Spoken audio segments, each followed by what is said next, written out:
ദൈവത്തിന്റെ വലിയ നാമം മഹത്വപ്പെടുമാറാകട്ടെ. വീണ്ടും നമുക്ക് ഈ തിങ്കളാഴ്ച ഈ പ്ലാറ്റ്ഫോമിൽ ഇങ്ങനെ ആയിരിക്കാൻ തക്കവണ്ണം ദൈവം ഇടയാക്കിയല്ലോ. അതിനായി ദൈവത്തിങ്ങനെ നമുക്ക് നന്ദിയോടെ സ്തോത്രം ചെയ്യാം. നമ്മൾ കഴിഞ്ഞ ആഴ്ചയിൽ ആരംഭിച്ചതായ പഠനം ക്രിസ്തുവിന്റെ ആ തികവിലേക്ക് വളരുക എന്നുള്ള, ക്രിസ്തുവിന്റെ പൂർണ്ണതയിലേക്ക് വളരുക എന്നുള്ളതാണ് നമ്മുടെ വിഷയം. അതാണ് നമ്മൾ കഴിഞ്ഞ ആഴ്ച ചിന്തിക്കുവാൻ ഇടയായത്. ക്രിസ്തുവിൽ നമുക്ക് ലഭിച്ച സമ്പൂർണത, ക്രിസ്തുവിൽ നമ്മെ സമ്പൂർണരാക്കിയിരിക്കുന്നു. അതുകൊണ്ട് നമുക്ക് ഇനി സമ്പൂർണതയ്ക്കായിട്ടൊന്നും ചെയ്യേണ്ട. പ്രത്യുത നമ്മൾ സമ്പൂർണരായതുകൊണ്ട് ആ സമ്പൂർണതയിലേക്ക് വളരുവാനുള്ള വലിയ ഉത്തരവാദിത്വം ദൈവം നമ്മെ ഏൽപ്പിച്ചിരിക്കുന്നു എന്നുള്ള കാര്യമാണ് നമ്മൾ കഴിഞ്ഞ ആഴ്ച ചിന്തിച്ചത്. അതിനുവേണ്ടി കർത്താവ് എന്ത് ചെയ്തു, അപ്പോസ്തലന്മാര് എന്ത് ചെയ്തു, അല്ലെങ്കിൽ കൊലേസ്യയിലെ പൗലോസും എപ്പഫ്രാസും ഒക്കെ എന്ത് ചെയ്തു എന്നുള്ളതിനെ കുറിച്ച് നമ്മൾ ചിന്തിക്കുവാൻ ഇടയായി തീർന്നു. എന്നാൽ നമ്മുടെ ഉത്തരവാദിത്തത്തെക്കുറിച്ചാണ് നമ്മൾ ചിന്തിച്ചുകൊണ്ടിരിക്കുന്നത്. അതാണ് നമ്മൾ കഴിഞ്ഞ ആഴ്ചയിൽ ആരംഭിച്ചത്. അതിന് നമുക്ക് തുടരുവാനായിട്ട് സാധിക്കും. അതിന്റെ 1-ാം അധ്യായത്തിലേക്ക് വരുമ്പോൾ പൗലോസിന്റെ പ്രാർത്ഥനയിൽ അത് നമുക്ക് കാണുവാൻ സാധിക്കും. നാം എന്തൊക്കെ കാര്യങ്ങൾ ചെയ്യണം എന്നുള്ളത് ആ പ്രാർത്ഥനയിൽ നമുക്ക് കാണുവാൻ സാധിക്കും. പൗലോസ് ഇങ്ങനെ ഒരു പ്രാർത്ഥന പ്രാർത്ഥിച്ചതിന്റെ പിന്നിലുള്ള ഒരു പ്രധാനപ്പെട്ട 2 കാര്യങ്ങളാണുള്ളത്. ഒന്ന്, ഇതായിരിക്കണം നമ്മുടെ പ്രാർത്ഥനയുടെ പ്രധാനപ്പെട്ട കേന്ദ്ര വിഷയം. എന്തിനു വേണ്ടിയാണ് നമ്മൾ പ്രാർത്ഥിക്കേണ്ടത്? പലപ്പോഴും നമ്മൾ ഭൗതികമായ ആവശ്യങ്ങൾക്ക് വേണ്ടി പ്രാർത്ഥിക്കുന്നവരാണ്. അങ്ങനെ പ്രാർത്ഥിക്കുന്ന തെറ്റൊന്നുമില്ല. എന്നാൽ പൗലോസിന്റെ പ്രാർത്ഥന നമ്മൾ പഠിക്കുമ്പോൾ മുൻഗണന, പ്രാധാന്യം നമ്മൾ കൊടുക്കേണ്ടത് നമ്മുടെ ആത്മീയ വിഷയങ്ങൾക്കാണ് എന്നുള്ളത് അതിൽ നമുക്ക് പഠിക്കാൻ കഴിയുന്ന ഒരു പാഠമാണ്. മാത്രമല്ല, ദൈവം നമ്മളെ ആക്കി വെച്ചിരിക്കുന്ന ആത്മീയ വളർച്ചയിലേക്ക്, ആത്മീയ പൂർണ്ണതയിലേക്ക് വളരുവാൻ നമ്മെ സഹായിക്കുന്നത് നമ്മുടെ പ്രാർത്ഥനയാണ്. പൗലോസ് പ്രാർത്ഥിക്കുകയാണ്, ഇവിടെ വിശ്വാസികൾ വളരണം, പൂർണ്ണതയിലേക്ക് വരണം, അങ്ങനെ നിറവിലേക്ക്, തികവിലേക്ക് നിറഞ്ഞു വരണം എന്നുള്ളതാണ് ഈ പ്രാർത്ഥനയുടെ ഒരു പ്രധാനപ്പെട്ട വിഷയം. നമ്മൾ ആദ്യമായിട്ട് ചിന്തിച്ചു, നിങ്ങൾ പൂർണ്ണ പ്രസാദത്തിനായിട്ട് കർത്താവിന് യോഗ്യമാവണ്ണം നടന്നു. നമുക്ക് ദൈവത്തിന്റെ പ്രസാദം ലഭിച്ചു. നാം രക്ഷിക്കപ്പെട്ടപ്പോൾ നമുക്ക് ദൈവത്തിന്റെ പ്രസാദം ലഭിച്ചു. കാരണം നമുക്ക് ദൈവത്തിന്റെ പ്രസാദമുള്ള പ്രവൃത്തി അവൻ വിശ്വസിക്കുക എന്നുള്ളതാണ്.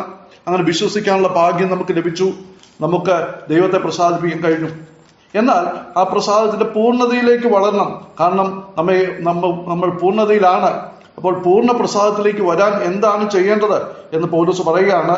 1-ാമത്തെ കാര്യം, കർത്താവിന് യോഗ്യമാവണ്ണം നടന്ന്. ഇവിടെ കർത്താവിന് യോഗ്യമാവണ്ണം എന്നുള്ളതായ ഒരു പ്രയോഗം നമുക്ക് കാണാൻ സാധിക്കും.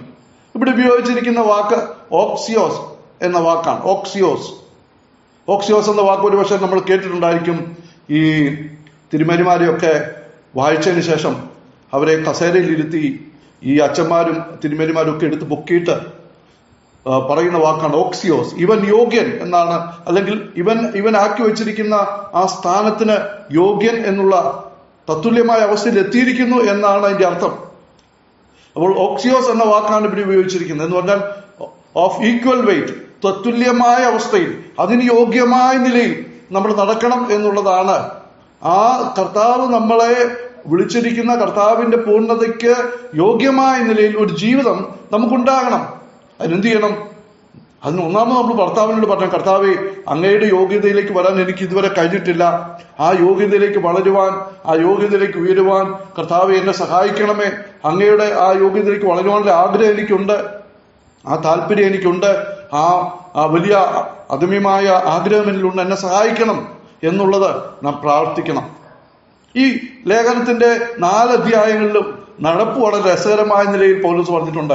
ഇവിടെ പറയുകയാണ്, കർത്താവിന് യോഗ്യമാവണ്ണം നടക്കുക.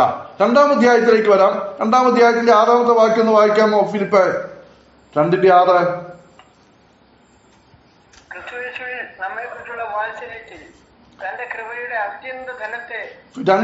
കൊലേസ്യർ 2:6. കൊലേസ്യർ 2:6.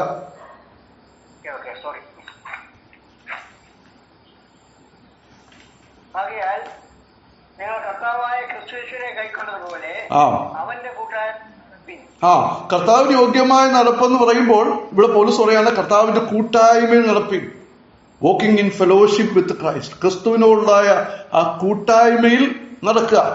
നമ്മൾ അതിനെക്കുറിച്ച് വിശദമായിട്ട് ഇപ്പോൾ ചിന്തിക്കുന്നില്ല. അപ്പോൾ കർത്താവിന് യോഗ്യമായിട്ടുള്ള നടപ്പെന്ന് പറയുമ്പോൾ അത് കർത്താവിനോടുള്ള കൂട്ടായ്മയുള്ള നടപ്പാണ്. ഇനി അടുത്ത ഭാഗത്തേക്ക് വരാം. 3-ാം അധ്യായത്തിന്റെ 7-ാമത്തെ വാക്യം. 3-ാം അധ്യായത്തിന്റെ 7-ാമത്തെ വാക്യം. അവിടെ നാം ഇങ്ങനെ വായിക്കുന്നു.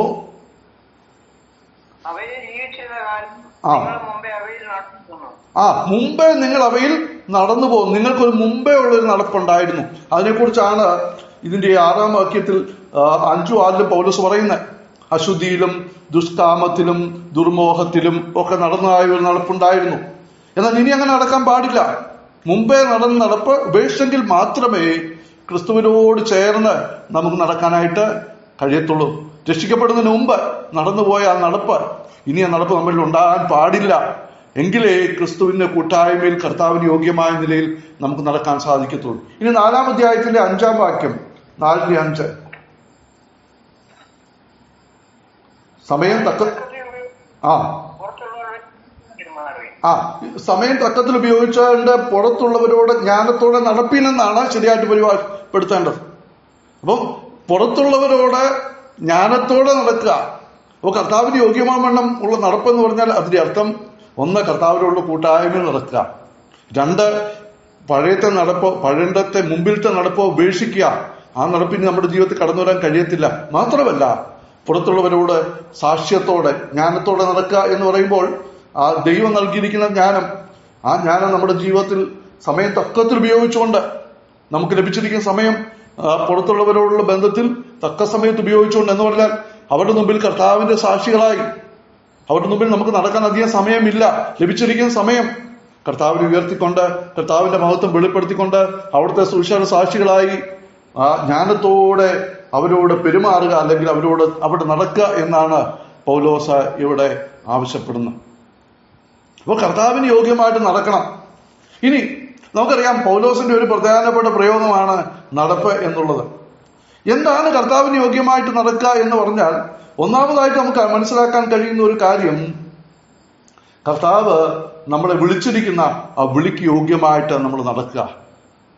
നമ്മൾ എഫേസ്യ ലേഖനം 4-ാം അധ്യായത്തിൽ 1-ാമത്തെ വായിക്കുന്നുണ്ടല്ലോ, ക്രിസ്തുയേശുവിന്റെ ബദ്ധനായ പൗലോസ് പ്രബോധിപ്പിക്കുന്നത്, നിങ്ങളെ വിളിച്ചിരിക്കുന്ന വിളിക്ക് യോഗ്യമായിട്ട് പൂർണ്ണ വിനയത്തോടും പൂർണ്ണ സൗമ്യതയോടും പൂർണ്ണ നിലയിൽ നടക്കണം. കാരണം നമ്മെ പൂർണ്ണതയിലേക്ക് കൊണ്ടുവന്നിരിക്കുക. അവിടെ അങ്ങനെ നമുക്കറിയാവുന്ന വാക്യമായതുകൊണ്ട് ഞാൻ ആ ഭാഗത്തേക്ക് പോകുന്നില്ല. അവിടെ പൗലോസ് പറയുന്ന ഒരു പ്രയോഗം നമുക്ക് വളരെ സുപരിചിതമാണ്. എന്താണ്? 4-ാം അധ്യായത്തിൽ നമ്മൾ വായിക്കുന്നുണ്ട്, നമുക്ക് ലഭിച്ചിരിക്കുന്ന നടപ്പിന്റെ ശ്രേഷ്ഠതയെക്കുറിച്ച് അവിടെ പറയുന്നുണ്ട്. കർത്തൃസേവ നിമിത്തം ബദ്ധനായിരിക്കും ഞാൻ പ്രബോധിപ്പിക്കുന്നത് വിളിച്ചിരിക്കുന്ന വിളിക്ക് യോഗ്യമാണ് പൂർണ്ണ വിനയത്തോടും കണ്ടോ സൗമ്യതയോടും ദീർഘക്ഷമയോടും കൂടെ നടക്കുകയും സ്നേഹത്തിനൊന്നും പൊറുക്കുകയും ആത്മാവിന്റെ ഐക്യത സമാധാനത്തിൽ കാപ്പാൻ ശ്രമിക്കുകയും ചെയ്യും. അതാണ് നമ്മളെ വിളിച്ചിരിക്കുന്ന വിളിക്ക് യോഗ്യമായ നടപ്പ്. അങ്ങനെ നമ്മളെ വിളിച്ചിരിക്കുന്ന വിളിക്ക് യോഗ്യമായിട്ട് നമ്മൾ നടക്കുമ്പോൾ നമുക്ക് കർത്താവിന് യോഗ്യമായിട്ട് നടക്കുവാനായിട്ട് സാധിക്കും. ഇനി എന്തിനാണ് നമ്മെ വിളിച്ചിരിക്കുന്നത്? നമ്മെ എങ്ങനെയാ വിളിച്ചിരിക്കുന്നത്? പൗലോസ് ഫിലിപ്പി ലേഖനത്തിലേക്ക് വരുമ്പോൾ നമ്മളെ എങ്ങനെയാ വിളിച്ചിരിക്കുന്നത് പറയുന്നുണ്ട്. നമ്മളെ വിളിച്ചിരിക്കുന്നത് 1:27 നമ്മളെ 1 തെസ്സലോനിക്കലിൽ 2 തെസ്സലോനിക്കർ 2:13 വായിക്കുന്നത് സുവിശേഷ ഘോഷണത്താലാണ് നമ്മെ വിളിച്ചിരിക്കുന്നത്. രക്ഷയ്ക്കായിട്ട് വിളിച്ചിരിക്കുന്നത് സുവിശേഷ ഘോഷണത്താലാണ്. അപ്പോൾ സുവിശേഷ ഘോഷണത്തിലാണ് നമ്മളെ രക്ഷയ്ക്ക് വിളിച്ചിരിക്കുന്നെങ്കിൽ പൗലോസ് ഫിലിപ്പിയർ 1:27 പറയുന്ന ആ സുവിശേഷത്തിന് യോഗ്യമായിട്ട് നടക്കണം. അല്ലെ? നിങ്ങൾ ഏകാത്മാവിനാൽ ഉറച്ചിരുന്ന ഒന്നിനാലും കുലുങ്ങിപ്പോകാതെ നിങ്ങളെ ആ വിളിച്ചിരിക്കുന്ന ആ സുവിശേഷത്തിന് യോഗ്യമായിട്ട് നടക്കണം. അങ്ങനെ നടന്നെങ്കിലേ നിങ്ങൾ കർത്താവിന് യോഗ്യമായിട്ട് നടക്കുവാനായിട്ട് കഴിയത്തുള്ളൂ. എന്താ കാരണം? അതിന് 4-ാം അധ്യായത്തിലേക്ക് വരുമ്പോൾ അവിടെ ഒരു പ്രശ്നമുള്ളത് നമുക്ക് കാണാൻ സാധിക്കും. അവിടെ യുവതിയെയും സുന്ദുകിയെ കുറിച്ചും നമ്മൾ വായിക്കുന്നുണ്ട്. പൗലോസിനോടുകൂടെ സുവിശേഷ ഘോഷണത്തിൽ വളരെ പോരാടിയ 2 സ്ത്രീകളാണ്. പക്ഷെ അവർക്കിപ്പോൾ ഏകചിന്തയോടെ ഇരിക്കാൻ കഴിയുന്നില്ല, സുവിശേഷത്തിന് യോഗ്യമായിട്ടിരിക്കാൻ കഴിയുന്നില്ല. അപ്പൊ പൗലോസ് അവിടെ ഫിലിപ്പിയുള്ള വിശ്വാസത്തോട് പറയുക, നിങ്ങളെ കർത്താവിന് യോഗ്യമായിട്ട് ജീവിക്കണമെങ്കിൽ കർത്താവ് നമ്മളെ വിളിച്ചിരിക്കുന്ന ആ വിളിക്ക് യോഗ്യമായിട്ട് സുവിശേഷത്തിന് യോഗ്യമായിട്ട് നമ്മൾ നടക്കണം. കാരണം കർത്താവ് അക്കാര്യം പറയുന്നുണ്ട്. യോഹന്നാന്റെ സുവിശേഷം 17-ാം അധ്യായത്തിലേക്ക് നമ്മൾ വരുമ്പോൾ കർത്താവ് ശിഷ്യന്മാരോട് പറയുന്നുണ്ട്, നിങ്ങൾ പിതാവ് എന്നെ ലോകത്തിലേക്ക് അയച്ചു വന്ന് ലോകം വിശ്വസിപ്പാൻ തക്കവണ്ണം നിങ്ങൾ ഐക്യതയിൽ നിങ്ങളുടെ ഐക്യതയിൽ നിങ്ങൾ ആയിരിക്കണമെന്ന് അവിടെ കർത്താവ് പറയും. നമ്മള് യോഹന്നാൻ 11:21-22 വരുമ്പോൾ കാണുന്നു. അപ്പോൾ ഞാൻ പറഞ്ഞു വന്ന ഒരു സാധനം, കർത്താവിന് യോഗ്യമാവണ്ണമുള്ള നടപ്പ് എന്ന് പറഞ്ഞാൽ എന്താണ്? കർത്താവ് നമ്മൾ വിളിച്ചിരിക്കുന്ന വിളിക്ക് യോഗ്യമായിട്ടുള്ള നടപ്പ്. എങ്ങനെയാണ് നമ്മൾ വിളിച്ചിരിക്കുന്നത്? സുവിശേഷത്താലാണ് ആ വിളി ലഭിച്ചിരിക്കുന്നത്. അതുകൊണ്ട് സുവിശേഷത്തിന് യാതൊരു വിഘ്നം ഉണ്ടാകാതെ വേണം, സുവിശേഷ ഘോഷണത്തിന് യാതൊരു തടസ്സം ഉണ്ടാകാതെ വേണം, നമ്മുടെ പ്രവൃത്തി കൊണ്ടും നമ്മുടെ നടപ്പുകൊണ്ടും സുവിശേഷ വേല ദുഷിക്കപ്പെടാതിരിക്കാൻ, കർത്താവിന്റെ സാക്ഷ്യം നഷ്ടപ്പെടാതിരിക്കാൻ തക്കവണ്ണം നമ്മൾ ആ സുവിശേഷ യോഗ്യമായിട്ട് ഐക്യത്തോടെ നടക്കണം. മറ്റൊരു നടപ്പിനെ കുറിച്ച് നമ്മൾ 1 തെസ്സലോനിക്കർ 2:12 പൗലോസ് പറയുന്നുണ്ട്, നമ്മെ വിളിച്ചിരിക്കുന്ന ദൈവം, ഈ സുവിശേഷ ഘോഷണത്താൽ നമ്മളെ വിളിച്ചിരിക്കുന്ന ദൈവം, ആ ദൈവത്തിന് യോഗ്യമായിട്ട് തന്റെ രാജ്യത്തിനും, ഫിലിപ്പിയർ 1 തെസ്സലോനിക്കർ 2:12 പറയുന്ന എങ്ങനെയാണ്? നമ്മെ തന്റെ രാജ്യത്തിനും മഹത്വത്തിലുമായിട്ട് വിളിച്ചിരിക്കുന്ന ദൈവത്തിന് യോഗ്യമായിട്ട് നടക്കുക എന്ന് പറഞ്ഞാൽ ദൈവത്തിന്റെ രാജ്യത്തിനും മഹത്വത്തിനും യോഗ്യമായിട്ട് നമ്മൾ നടക്കണം. കാരണം നമ്മെ ആ സ്നേഹസ്വരൂപനായ പുത്രന്റെ രാജ്യത്തിലാക്കി വെച്ചിരിക്കുക. ആ രാജ്യത്തിന് യോഗ്യമായ നിലയിൽ, ആ രാജ്യത്തിന് ഒരു കോട്ടവും വരാതെ വേണം, ആ രാജ്യത്തിന്റെ അപൂർത്തിക്ക്, ആ രാജ്യത്തിന്റെ വളർച്ചയ്ക്ക്, ആ രാജ്യത്തിന്റെ മഹത്വത്തിന് കോട്ടം വെട്ടാതെ വേണം നമ്മൾ നടക്കണം എന്നുള്ളത് നമ്മളെ കുറിച്ച് ദൈവം ആഗ്രഹിക്കുകയാണ്. അപ്പോൾ കണക്ഷൻ നമുക്ക് മനസ്സിലാക്കണം. കർത്താവിന് യോഗ്യമാവണം നടപ്പ് എന്നുള്ളതിന്റെ ആ ബന്ധം നമുക്ക് കാണാൻ സാധിക്കും. കർത്താവ് നമ്മെ എങ്ങനെ വിളിച്ചിരിക്കുന്നു, എന്തിനാൽ വിളിച്ചിരിക്കുന്നു, ആര് വിളിച്ചിരിക്കുന്നു, ആ വിളിക്ക് യോഗ്യമായിട്ട് നമ്മൾ നടക്കുമ്പോൾ, ആ കർത്താവിന് യോഗ്യമായിട്ട് നമ്മൾ നടക്കുമ്പോൾ, പൗലോസ് അത് തെസ്സലോനിക്കരോട് പറയുന്നുണ്ട്. 1 തെസ്സലോനിക്കർ 4-ാം അധ്യായത്തിലേക്ക് വരുമ്പോൾ അവിടെ പൗലോസ് പറയുന്ന ഒരു കാര്യം എന്താണ്? നിങ്ങൾ പൂർണ്ണപ്രസാദത്തിനായിട്ട് കർത്താവിന് യോഗ്യമാവണം നടക്കുന്നത് പോലെ, ഞങ്ങളോട് ഗ്രഹിച്ചതുപോലെ നിങ്ങൾ നടക്കുന്നത് പോലെ ഇനി അധികം വർദ്ധിച്ചു വരണം എന്ന് പൗലോസ് അവിടെ പറയുന്നുണ്ട്. അപ്പോൾ നമ്മുടെ കർത്താവിന് യോഗ്യമായിട്ട് നമ്മൾ നടക്കുമ്പോൾ കർത്താവിന് പ്രസാദം വരുന്നതായ ഒരു നടപ്പാണ് എന്ന് നമുക്ക് കാണുവാൻ സാധിക്കും. ഇതിന്റെ അനേക ഉദാഹരണങ്ങൾ നമുക്ക് ബൈബിളിലുണ്ട്. ഞാനത് ഒത്തിരി ഉദാഹരണങ്ങളിലേക്ക് പോകാൻ ആഗ്രഹിക്കുന്നില്ല. എന്നാൽ ഒരു ഉദാഹരണം, പഴയ നിയമത്തിൽ വളരെ സുപരിതമായ ഒരു ഉദാഹരണമാണ്. നമ്മൾ ഉൽപ്പത്തി പുസ്തകം 5-ാം അധ്യായത്തിലേക്ക് വരുമ്പോൾ അവിടെ ഹാനോക്കിനെ കുറിച്ച് കാണുന്നുണ്ട്. ഹാനോക്കിനെ കുറിച്ച് ഉൽപ്പത്തി 5-ൽ മോശ പറയുന്നത് ഹാനോക്ക് ദൈവത്തോട് കൂടെ നടന്നു എന്നാണ്. എബ്രായ ലേഖനത്തിലേക്ക് വരുമ്പോൾ 12-ാം അധ്യായത്തിൽ ലേഖനകാരൻ പറയുന്നത് ഹാനോക്ക് ദൈവത്തെ പ്രസാദിപ്പിച്ചു എന്നാണ്. എടുക്കപ്പെടുന്നതിന് മുമ്പ് ദൈവത്തെ പ്രസാദിപ്പിച്ചു എന്നുള്ള സാക്ഷ്യം നേടിയെന്നാണ്. അപ്പൊ ഈ രണ്ട് ഭാഗങ്ങളോട് ഒരുമിച്ച് ചേർത്ത് നമുക്ക് ഇങ്ങനെ പറയാം, ഹാനോക്ക് ദൈവത്തോട് കൂടെ നടന്നു, ഹാനോക്ക് ദൈവത്തിന് യോഗ്യമായിട്ട് നടന്നു. ഒരു ദൈവദാസനെ കുറിച്ച് പറഞ്ഞിരിക്കുന്ന ഹാനോക്ക് നടന്ന നടപ്പിനെ കുറിച്ച്, ഹാനോക്ക് ദൈവത്തിന് വേണ്ടി നടന്നു, ദൈവത്തോടൊപ്പം നടന്നു, ദൈവത്തിങ്കിലേക്ക് നടന്നു. Enoch walk with God, Enoch walk for God, Enoch walk towards God. ദൈവത്തിങ്കിലേക്ക് നടന്നു, ദൈവത്തോടൊപ്പം നടന്നു, ദൈവത്തിന് വേണ്ടി നടന്നു. എത്ര അനുഗ്രഹിക്കപ്പെട്ട ഒരു നടപ്പാണ്. അങ്ങനെ വന്നപ്പോൾ എബ്രായ ലേഖനം 12-ാം അധ്യായത്തിലേക്ക് വരും പറയുക, അവൻ ദൈവത്തെ പ്രസാദിപ്പിച്ചു. അതിന്റെ ഫലം എന്താണ്? അവൻ മരണം കാണാതെ എടുക്കപ്പെട്ടു.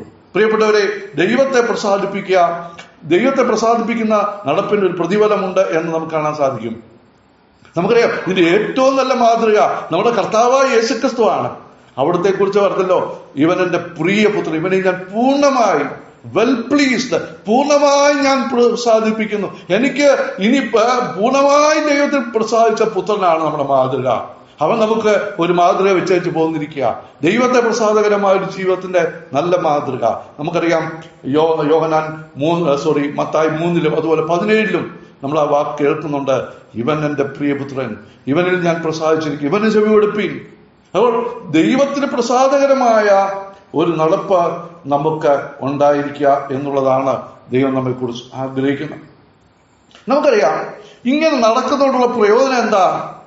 ഇങ്ങനെ നടക്കുന്നതുകൊണ്ടുള്ള പ്രയോജനം, നടപ്പ് എന്ന് പറയുമ്പോൾ ഞാൻ ഇതിനെക്കുറിച്ച് പഠിച്ചപ്പോൾ എന്റെ ഹൃദയത്തിലേക്ക് വന്ന ഒരു കാര്യം, നടപ്പും ഓട്ടമുണ്ട്. നമുക്കറിയാം നടപ്പിനെ കുറിച്ച് നമ്മൾ പൊതുവെ പറയുന്ന ജീവിതമാണ് നടപ്പ്. ഓട്ടം എന്ന് പറയുന്ന ശുശ്രൂഷയാണ്. നടപ്പ് എന്ന് പറയുമ്പോൾ ദൈവം നമ്മളെ ശുശ്രൂഷയ്ക്കായിട്ട് ഒരുക്കിയെടുക്കുകയാണ്. ശുശ്രൂഷയിൽ നമ്മളെ ഉപയോഗിക്കാൻ വേണ്ടി ദൈവം നമ്മെ ഒരുക്കുന്നതാണ് നടപ്പ്.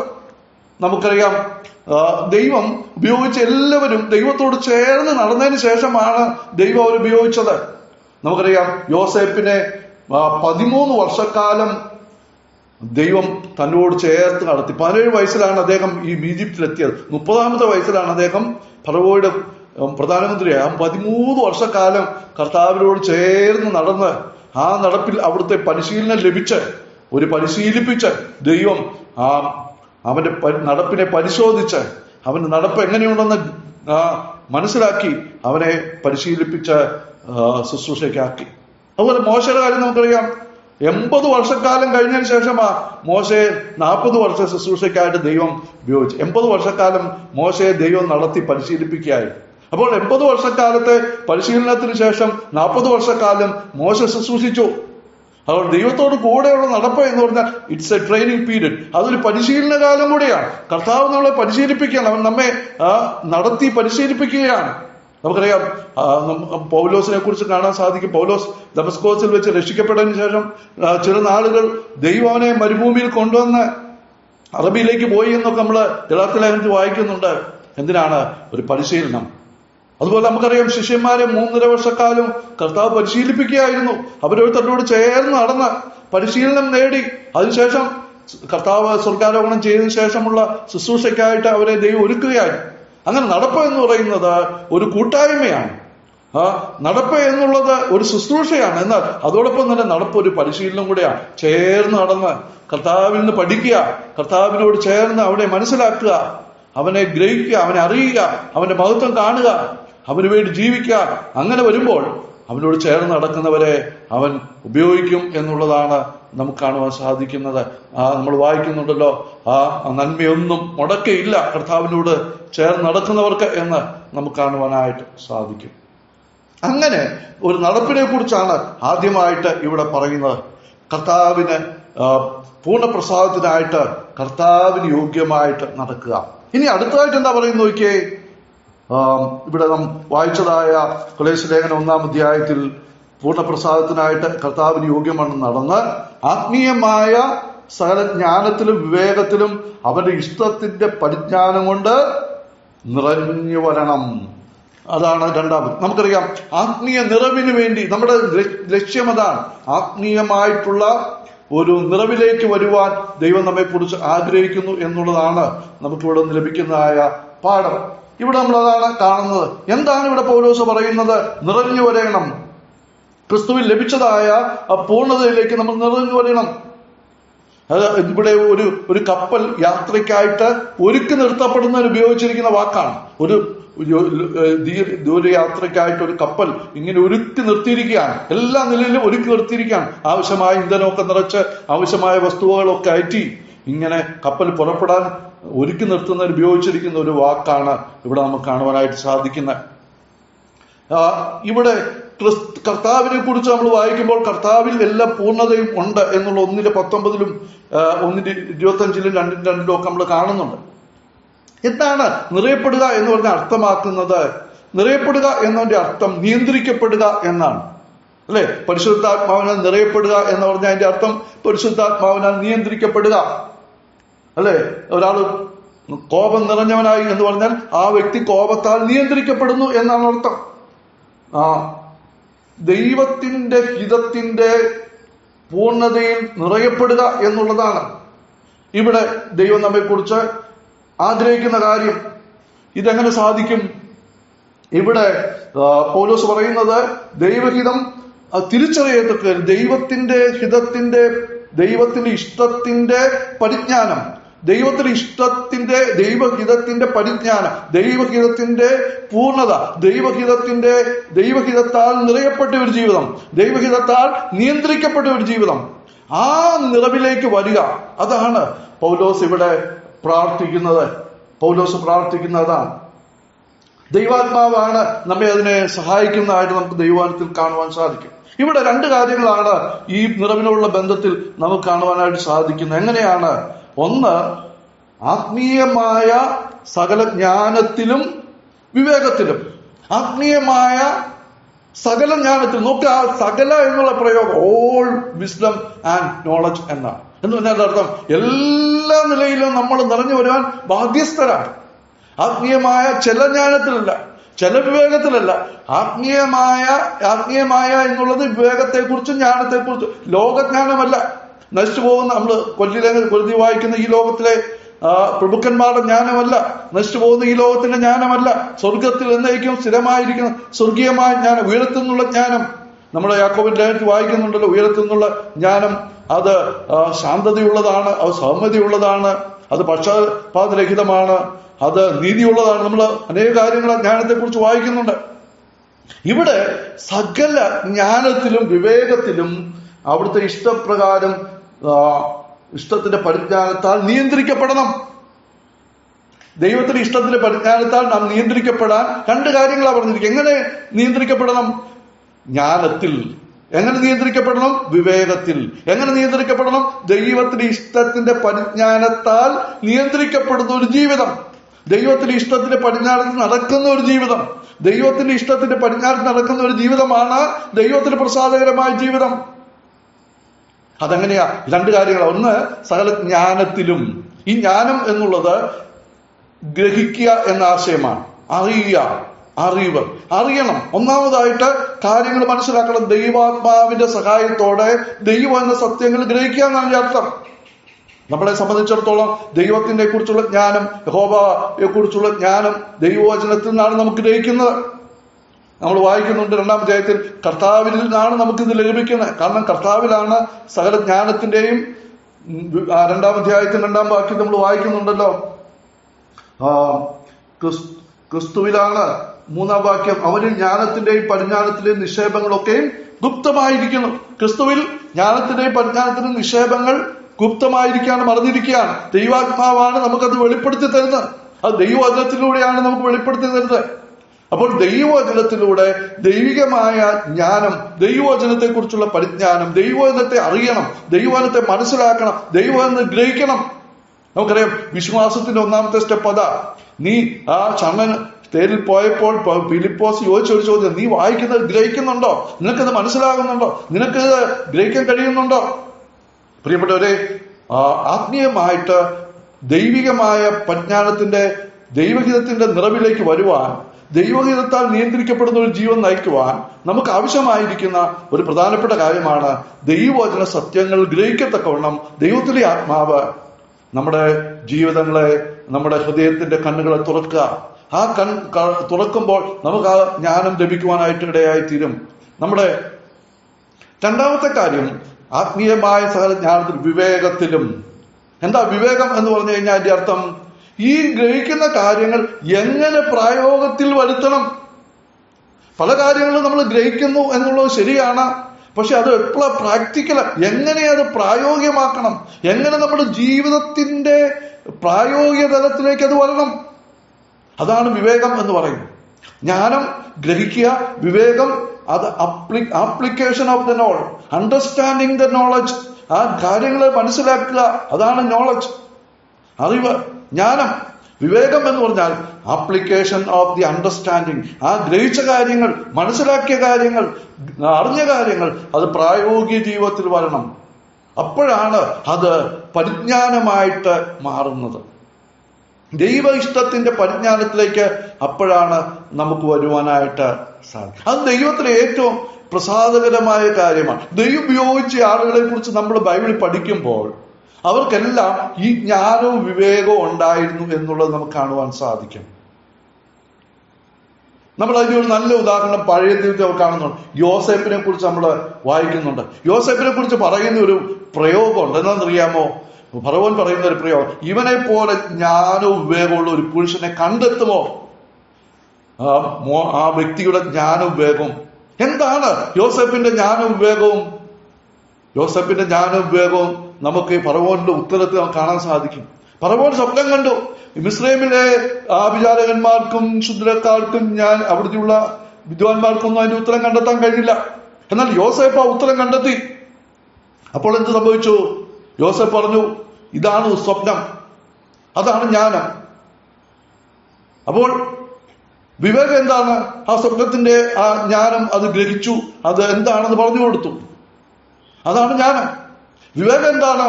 അവിടെ കൊണ്ട് തീർന്നില്ല. ഇത്രയും എനിക്കറിയാവുള്ളൂ എന്നല്ല യോസേപ്പ് പറഞ്ഞേ. യോസേപ്പ് പറഞ്ഞു, 7 വർഷക്കാലം സമൃദ്ധിയുടെ വർഷമാണ്. ആ വർഷക്കാലം എന്ത് ചെയ്യണം? ഈ ധാന്യെല്ലാം ശേഖരിച്ച് വെക്കണം. അടുത്ത 7 വർഷക്കാലം ദാരിദ്ര്യത്തിന്റെ വർഷമാണ്, വറുതിയുടെ വർഷമാണ്. അപ്പോൾ ഉപയോഗിക്കണം. അതാണ് വിവേകം. ഗ്രഹിക്കുന്ന കാര്യങ്ങൾ എങ്ങനെ പ്രായോഗികമാക്കണം, എങ്ങനെ അത് പ്രയോഗത്തിൽ കൊണ്ടുവരണം എന്നുള്ള കാര്യം മനസ്സിലാക്കി അത് അപ്പോഴാണ് ഈ ഫറവോൻ പറഞ്ഞു, ഈ മനുഷ്യനെ പോലെ ജ്ഞാനവും വിവേകമുള്ള ഒരു മനുഷ്യനെ കണ്ടു കിട്ടുമോ? ഇവനെ പോലെ ദൈവിക ജ്ഞാനമുള്ള, ദൈവം നൽകുന്നതാണ് ഈ ജ്ഞാനം, ദൈവം നൽകുന്നതാണ്. ഇപ്പോൾ ആർക്കാണ് ദൈവത്തിന്റെ വചനങ്ങളെ ഗ്രഹിച്ച് അത് പ്രയോഗത്തിൽ വന്ന് അതിൻ പ്രകാരം ജീവിതത്തെ ക്രമീകരിച്ച് ദൈവത്തിന്റെ ഇഷ്ടത്തിന്റെ പരിജ്ഞാനം കൊണ്ട് ദൈവത്തിന്റെ ഇഷ്ടത്തിന്റെ വഴികളിലൂടെ നടക്കണമെന്നുള്ള ആഗ്രഹമുള്ളവരെ സംബന്ധിച്ചിടത്തോളം ദൈവം ഈ ജ്ഞാനവും വിവേകവും നൽകുന്നതാണ്. മറ്റൊരു കാര്യം ഞാനിങ്ങനെ ഈ ഭാഗം ചിന്തിച്ച ബന്ധത്തിലേക്ക് വന്ന ശലോമോന്റെ കാര്യമാണ്. ശലോമോൻ പ്രാർത്ഥിച്ച്, കർത്താവേ, ഈ ജനത്തെ നയിക്കാനുള്ള വലിയ ജ്ഞാനം എനിക്ക് തരണം, ഇതിനെനിക്കുള്ള വിവേകം തരണം എന്ന് പ്രാർത്ഥിച്ചപ്പോൾ ശലോമോന്റെ ആ പ്രാർത്ഥന ദൈവത്തിന് ഇഷ്ടപ്പെട്ടു. കാരണം ദൈവം ശലോമോനെ കുറിച്ച് ആഗ്രഹിച്ച അതായിരുന്നു, ഈ ജനത്തെ ശലോമോൻ ദൈവത്തിന്റെ വഴികളിലൂടെ നടത്തണം എന്നുള്ളതാണ്. നമുക്കറിയാം ശലോമോന്റെ അവസാന കാലത്ത് അത് പരാജയപ്പെട്ടു എന്നുള്ളതൊക്കെ ശരിയാണെങ്കിലും ശലോമോൻ ആ പ്രാർത്ഥന ദൈവം ഇഷ്ടപ്പെട്ടു. അതുകൊണ്ട് എന്താ സംഭവിച്ചു? ശലോമോൻ ചോദിക്കാത്ത സമ്പത്തും, ശലോമോൻ ചോദിക്കാത്ത ദീർഘായുസും, ശലോമോൻ ചോദിക്കാത്ത പ്രശസ്തിയും പേരും എല്ലാം ദൈവം ശലോമോൻ നൽകി. അതെന്താ കാര്യം? അതൊരു കാര്യം ഇതാണ്, ശലോമോന് ജ്ഞാനം ഉണ്ടെങ്കിൽ, ഈ വിവേകം ഉണ്ടെങ്കിൽ, ഈ ലഭിക്കുന്ന സമ്പത്തും ഈ ലഭിക്കുന്ന ആയുസും ഈ ലഭിക്കുന്ന സുഖങ്ങളും ഈ ലഭിക്കുന്ന പ്രശസ്തിയും ഇതെല്ലാം ദൈവനാമഹത്വത്തിനായിട്ട് ഉപയോഗിക്കാൻ സാധിക്കുമെന്ന് ദൈവത്തിനറിയാം. ജ്ഞാനമില്ലാത്തവന്റെ കയ്യിൽ ഇത് കൊടുത്തിട്ട് കാര്യമില്ല, ഈ വിവേകം ഇല്ലാത്തവന്റെ കയ്യിൽ ഇത് കൊടുത്തിട്ട് കാര്യമില്ല. വിവേകമുള്ളവരെ സംബന്ധിച്ചിടത്തോളം ശലോമോന്റെ പ്രാർത്ഥനയ്ക്ക് ദൈവം ശലോമോൻ ചോദിക്കാത്ത കാര്യങ്ങളും കൂടെ കൊടുത്തതിന്റെ പിന്നിൽ ഞാൻ ചിന്തിച്ച ഒരു കാര്യമാണ്, ദൈവത്തിന് അറിയാം ഇവന് ജ്ഞാനം ഉണ്ടെങ്കിൽ, ഈ വിവേകം ഉണ്ടെങ്കിൽ ഇത് ദൈവനാമഹത്വത്തിന് വേണ്ടി, ദൈവരാജ്യത്തിന് വേണ്ടി ഉപയോഗിക്കും എന്നുള്ളതായ ഒരു ചിന്ത ശലോമോനെ ഭരിച്ചു. ദൈവം ആ നിലയിൽ അറിഞ്ഞു എന്ന് ചിന്തിക്കുവാനായിട്ട് സാധിക്കും. അപ്പോൾ ദൈവത്തിന്റെ ഇഷ്ടം ഗ്രഹിച്ച് ദൈവത്തിന്റെ ഇഷ്ടം പ്രായോഗത്തിൽ കൊണ്ടുവരുവാനുള്ള വിവേകമുണ്ടായിട്ട് നമ്മൾ വരുമ്പോൾ നമുക്ക് എന്ത് സംഭവിക്കുന്നു? നമ്മൾ ചിന്തിച്ചതുപോലെ ദൈവത്തിന്റെ ഇഷ്ടത്തിന്റെ പരിജ്ഞാനത്തിലേക്ക്, ആ നിറവിലേക്ക്, ദൈവ ഇഷ്ടത്തിന്റെ പരിജ്ഞാനം കൊണ്ട് നിറഞ്ഞു വരുവാനായിട്ട് സഹായിക്കും. അങ്ങനെയാണ് ദൈവത്തിന്റെ നിറവിലേക്ക് നമുക്ക് വരാൻ കഴിയും. എങ്ങനെയാണ് നമുക്ക് ദൈവത്തിന്റെ ഇഷ്ടത്തിന്റെ പരിജ്ഞാനത്തിന് നിറവിലേക്ക് നമ്മൾ വരുമ്പോൾ, ആ നിറഞ്ഞു വരുമ്പോൾ നമ്മൾ ആ ദൈവത്തിന്റെ നിറവിലേക്ക് വരികയാണ്. ആ നിലയിൽ നമ്മളെ കുറിച്ച് ആഗ്രഹിക്കുകയാണ്. അതാണ് പൗലോസിന്റെ ഈ പ്രാർത്ഥനയിൽ ഈ പൂർണ്ണതയിലേക്കുള്ള വളർച്ചയ്ക്കുള്ളതായിട്ട് പൗലോസ് ഇവിടെ പ്രാർത്ഥിക്കുന്നത്. അപ്പോൾ നമ്മുടെ ജീവിതത്തിലും ആ നിലയിൽ വളരുവാൻ ദൈവം നമ്മെക്കുറിച്ച് ആഗ്രഹിക്കുകയാണ്. ഇനി അടുത്തതായിട്ട് പൗലോസ് പ്രാർത്ഥിക്കുന്ന ഈ നിറവിലേക്ക് വരുവാനുള്ള മൂന്നാമത്തെ കാര്യം, ഒന്ന് നമ്മൾ കണ്ടു, ദൈവത്തിന്റെ പ്രസാദകരമായ നിലയിൽ കർത്താവിന് യോഗ്യമായിട്ട് നടക്കണം. ആ നടപ്പിനെ കുറിച്ച് നമ്മൾ വിവിധ കാര്യങ്ങളൊക്കെ ചിന്തിക്കുവാനായിട്ട് ഇടയായി തീർന്നു. ഇനി രണ്ടാമത് നമ്മൾ കണ്ടു, ദൈവത്തിന്റെ ആ ഇഷ്ടത്തിന്റെ പരിജ്ഞാനത്തിന്റെ നിറവിലേക്ക് നമ്മൾ നിറഞ്ഞു വരണം, ജ്ഞാനത്തിലും വിവേകത്തിലും നിറഞ്ഞു വരണം എന്നുള്ളതാണ് നമ്മൾ കണ്ടത്. ഇനി അടുത്തതായിട്ട് ഈ നിറവിലേക്ക് വരാനുള്ള മൂന്നാമത്തെ കാര്യം പൗലോസ് പറയുന്നു, നോക്കിയേ, സകല സൽപ്രവൃത്തിയിലും ഫലം കായ്ച്ച് ദൈവത്തെക്കുറിച്ചുള്ള പരിജ്ഞാനത്തിൽ വളരണം. ഇതാണ് മൂന്നാമത്തെ കാര്യം. ഇവിടെ നോക്കുക, ആ പ്രയോഗം വളരെ പ്രധാനപ്പെട്ട ഒരു പ്രയോഗമാണ്. സകല സൽപ്രവൃത്തിയിലും നമ്മളെ കുറിച്ച് ദൈവം ആഗ്രഹിക്കുന്നതാണ്. നമ്മൾ ആഗ്രഹിക്കേണ്ട കാര്യം അതാണ്, പ്രാർത്ഥിക്കേണ്ട കാര്യമാണ്. കർത്താവെ, സകല സൽപ്രവൃത്തിയിലും ഫലം കായ്ക്കണം. കാരണം സകല സൽപ്രവൃത്തികൾക്കും ചെയ്യാൻ തക്കവണ്ണമുള്ള ഒരു പൂർണ്ണത ദൈവം നമുക്ക് തരികയാണ്. നാം സൽപ്രവൃത്തി ചെയ്ത് പൂർണ്ണതയിലേക്ക് വരികയല്ല, സൽപ്രവൃത്തി ചെയ്യാവുന്ന ഒരു പൂർണ്ണത നമുക്ക് ദൈവം തന്നിരിക്കുകയാണ്. സകല സൽപ്രവൃത്തിയിലേക്കും നമുക്ക് വളരുവാൻ തക്കവണ്ണമുള്ളതായ ഒരു പൂർണ്ണത കർത്താവ് നമുക്ക് തന്നിരിക്കുന്നു എന്നുള്ളത്. സകല സൽപ്രവൃത്തിയിലും ഫലം കായ്ക്കുക, വളരുക. ഇവിടെ രസകരമായ ഒരു കാര്യം ഞാൻ ഇങ്ങനെ ചിന്തിച്ചപ്പോൾ മനസ്സിലാക്കിയ ഒരു കാര്യം, ഈ ഭാഗം നമ്മൾ വായിക്കുമ്പോൾ ഇവിടെ ഫലം കായ്ക്കുക, വളരുക, രണ്ട് കാര്യങ്ങളാണ്. ഒന്ന് ഫലം കായ്ക്കണം, രണ്ട് വളരണം. അപ്പോൾ യഥാർത്ഥമായിട്ടുള്ള ഒരു വളർച്ചയുടെ ലക്ഷണം അതാണ്, ഫലം കായ്ക്കുകയും വളരുകയും ചെയ്യാം. നമുക്കറിയാം, ആയുസ് കൂടുതലുള്ള വൃക്ഷങ്ങളെ കുറിച്ചൊക്കെ നമ്മൾ പഠിക്കുമ്പോൾ അതങ്ങനെയാണ്. എന്നാൽ ആയുസ് കുറവുള്ള നമുക്കറിയാം കപ്പ, വാഴ, ഇങ്ങനെയുള്ള ചെറിയ ഒക്കെ ഉള്ള കപ്പളം പോലെയുള്ളതായ വൃക്ഷങ്ങളെ കുറിച്ച് പഠിച്ചാൽ അത് വളർന്ന് ഒരു കൊലച്ചു കഴിഞ്ഞാൽ, കായ്ച്ചു കഴിഞ്ഞാൽ, നമുക്കറിയാം വാഴ കൊലച്ചു കഴിഞ്ഞാൽ വളർച്ച നിന്നു, കപ്പ അതിന്റെ കിഴങ്ങെല്ലാം ഉണ്ടായി കഴിഞ്ഞാൽ പിന്നെ അതിന്റെ വളർച്ച നിന്നു. അപ്പോൾ അതിന്റെ വളർച്ച അവസാനിക്കുക. എന്നാൽ കൂടുതൽ കാലം നിലനിൽക്കുന്ന വൃക്ഷങ്ങൾ നോക്കി, മാവ്, പ്ലാവ്, ആഞ്ഞിലി, അത് ഫലം കായ്ക്കുകയും വളരുകയും ചെയ്യുകയാണ്. കാരണം എന്താണ്? അതിന്റെ വേര് ഏറ്റവും ആഴത്തിലേക്ക് പോന്നിരിക്കുക. അതിന്റെ വേര് ആഴത്തിലേക്ക് പോകുന്തോറും അത് ഉയരത്തിലേക്ക് വളരുകയാണ്, ഫലം കായ്ക്കുകയും വളരുകയും ചെയ്യുകയാണ്. ഇതാണ് ദൈവം നമ്മെ കുറിച്ച് ആഗ്രഹിക്കുന്ന ഒരു കാര്യം. ഫലം കായ്ക്കുക, വളരുക, കൂടുതൽ കാലം കർത്താവിന് വേണ്ടി പ്രവർത്തിക്കുക, ഫലം കായ്ക്കുക, വളരുക. ഇനി ഇവിടെ പറയുകയാണ് സകല സൽപ്രവൃത്തിയിലും ഫലം കായ്ക്കണം. എന്താണ് ഈ സൽപ്രവൃത്തി? ഞാൻ ഈ ഭാഗം ചിന്തിച്ചപ്പോൾ എന്റെ ഉള്ളിലേക്ക് വന്ന, അല്ലെങ്കിൽ ഞാൻ മനസ്സിലാക്കിയ 5 സൽപ്രവൃത്തികളെ കുറിച്ച് എനിക്ക് ചിന്തിക്കാനായിട്ട് സാധിച്ചു. അത് നമ്മുടെ ജീവിതത്തിൽ നമ്മൾക്കറിയാവുന്ന കാര്യങ്ങളാണ്, നമ്മൾ പലപ്പോഴും കേട്ടിട്ടുള്ള കാര്യങ്ങളാണ്. ഒന്ന് ഓർഡറിൽ അങ്ങ് പറയുന്നേ ഉള്ളൂ. നമുക്കത് നമ്മുടെ ജീവിതത്തെ ഒന്നുകൂടി പരിശോധിക്കാം. ഒന്നാമതായിട്ടുള്ള ഒരു സൽപ്രവൃത്തി നമ്മുടെ ക്രിസ്തീയ ക്യാരക്ടറാണ്, ക്രിസ്ത്യൻ ക്യാരക്ടർ, ക്രിസ്തീയ സ്വഭാവം. അത് ഫലകരമായിട്ട് തീരണം, ഫലകരമായ ഒരു ക്രിസ്തീയ സ്വഭാവമുള്ളവരായിട്ട് നമ്മൾ തീരണം. ഏതാണ്? നമുക്കറിയാവുന്ന വാക്യമാണ് ഗലാത്യർ 5:22-23. അവിടെ ക്രിസ്ത്യൻ ക്യാരക്ടറിനെ കുറിച്ചാണ് പറഞ്ഞത്. ക്രിസ്തീയ സ്വഭാവത്തിന്റെ പ്രത്യേകത അതെന്താണ്? ആത്മാവിന്റെ ഫലം. അപ്പോൾ ആത്മാവിന്റെ ഫലം ഒന്നാമത്തെ ഫലമാണ് സൽപ്രവൃത്തിയിൽ ഫലം കായ്ക്കുക. സകല സൽപ്രവൃത്തിയിലും ഫലം. ഒന്നാമത്തെ ഫലം ആത്മാവിന്റെ ഫലം. ഗലാത്യർ 5:23-23 നമുക്കറിയാം. ആത്മാവിന്റെ ഫലമോ സ്നേഹം, സന്തോഷം, സമാധാനം, ദീർഘക്ഷമ, ദയ, പരോപകാരം, വിശ്വസ്തത, സൗമ്യത, ഇന്ദ്രജയം. അത് ക്രിസ്ത്യൻ ക്യാരക്ടറാണ്, ക്രിസ്ത്യൻ സ്വഭാവമാണ്. ഇത് നമ്മളിൽ ഉണ്ടാകണം. സൽപ്രവൃത്തിയിൽ ഫലം കായ്ക്കും. ഒന്നാമത് നമ്മുടെ സ്വഭാവമാണ് ദൈവം നോക്കുന്നത്. രണ്ടാമതാണ് നമ്മുടെ പ്രവൃത്തി, നമ്മുടെ പ്രയത്നം ദൈവം നോക്കുന്നത്. അപ്പൊ ഒന്നാമത്തെ ഫലം നമ്മുടെ ക്രിസ്ത്യൻ ക്യാരക്ടറാണ്. രണ്ടാമത്തെ ഫലം ക്രിസ്ത്യൻ കോണ്ടക്റ്റ് ആണ്, ക്രിസ്തീയ പെരുമാറ്റമാണ്. നമുക്കറിയാവുന്ന ഒരു വാക്യമാണ്. എന്താ ഫലം കായ്ക്കേണ്ടത്? റോമാലേഖനത്തിൽ ഒരു വാക്യമുണ്ട്, നമുക്കൊന്ന് വായിക്കാം. റോമാലേഖനം 6:22 ഒന്ന് വായിക്കാമോ ഫിലിപ്പ്? റോമൻ 6:22.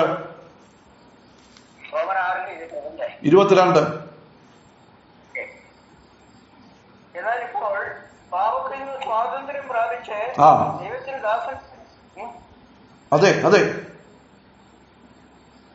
ദാസന്മാരായിരിക്കാൻ നിങ്ങൾക്ക് ലഭിക്കുന്ന ഫലം വിശദീകരണവും അതിന്റെ അന്തം നിത്യജീവനുമാകുന്നു. നിങ്ങൾക്ക് ലഭിക്കുന്ന ഫലം വിശദീകരണവും അന്ത്യം നിത്യജീവനുമാണ്. അപ്പൊ ഇവിടെ രണ്ടാമത്തെ ഫലം കാണും, ക്രിസ്തീയ സ്വഭാവം, ക്രിസ്തീയ പെരുമാറ്റം. എന്താണ്? വിശുദ്ധിയിലുള്ളതായ ഒരു പെരുമാറ്റം. ഇതെല്ലാം പരസ്പരം ബന്ധപ്പെട്ടിരിക്കുകയാണ്.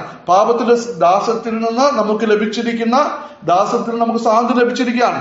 നമ്മൾ മുമ്പ് പാപത്തിന്റെ ദാസന്മാരായിരുന്നു. എന്നാൽ ദൈവത്തിന്റെ വചനം ഗ്രഹിച്ചതോടുകൂടി, അല്ലെങ്കിൽ ദൈവത്തിന്റെ വഴിയിൽ നമ്മൾ വന്നതോടുകൂടി നമുക്ക് പാപത്തിന് സ്വാതന്ത്ര്യം ലഭിച്ചിരിക്കാൻ നമുക്ക് ലഭിക്കുന്ന ഫലം എന്താണ്? രണ്ടാമത്തെ ഫലം, ലഭിക്കുന്ന ഫലം വിശുദ്ധീകരണം, വിശുദ്ധമായ ഒരു ജീവിതം, വിശുദ്ധമായ ഒരു പെരുമാറ്റത്തിലുള്ള വിശുദ്ധി. അതാണ് രണ്ടാമത്തെ ഫലം. മൂന്നാമത്തെ ഫലം നമുക്ക് കാണാൻ കഴിയുന്നത് നമുക്കറിയാവുന്ന വാക്യമാണ്. എബ്രായർ 13:15. അത് നമ്മുടെ സംസാരം, കോൺവെർസേഷൻ. ഒന്നാമത് ക്യാരക്ടർ, രണ്ടാമത് കോണ്ടക്ട്, മൂന്നാമത് നമ്മുടെ കോൺവെർസേഷൻ. നമുക്കറിയാം എബ്രായർ 13:15. അവിടെ എന്താ പറയുന്നത്? അധരഫലം എന്ന സ്തോത്രയാഗം ഇടവിടാതെ അർപ്പിക്കുക. നമുക്കറിയാവുന്ന വാക്യമാണ്, അതുകൊണ്ട് വായിക്കേണ്ടെന്ന് പറഞ്ഞു. അപ്പോൾ നമ്മളെ കുറിച്ച് ആഗ്രഹിക്കുന്ന മൂന്നാമത്തെ ഫലം എന്താണ്? നമ്മൾ ദൈവത്തിന്റെ സ്തോത്രയാഗം, അധരഫലം, അധരത്തിൽ നിന്നുള്ള ഫലം, ഹൃദയത്തിൽ നിന്ന് വന്ന അധരത്തിലൂടെ വെളിപ്പെടുന്നതായ അനുഗ്രഹിക്കപ്പെട്ട ഫലം. ആ ഫലം നമ്മുടെ ജീവിതത്തിൽ ഉണ്ടാകണം. അതാണ് മൂന്നാമത്തെ ഫലം. നാലാമത്തെ ഫലം എന്താണ്? നമ്മുടെ കോൺട്രിബ്യൂഷൻ, കണക്കിലേക്ക് കയറുന്ന ഫലം. അത് നമ്മൾ ഫിലിപ്പിയർ ലേഖനം 4-ാം അധ്യായത്തിന്റെ 17-ാമത്തെ വാക്യത്തിൽ വായിക്കുന്നുണ്ട്. ഫിലിപ്പി ലേഖനം 4-ാം അധ്യായത്തിന്റെ 17-ാമത്തെ വാക്യം എടുത്തോ?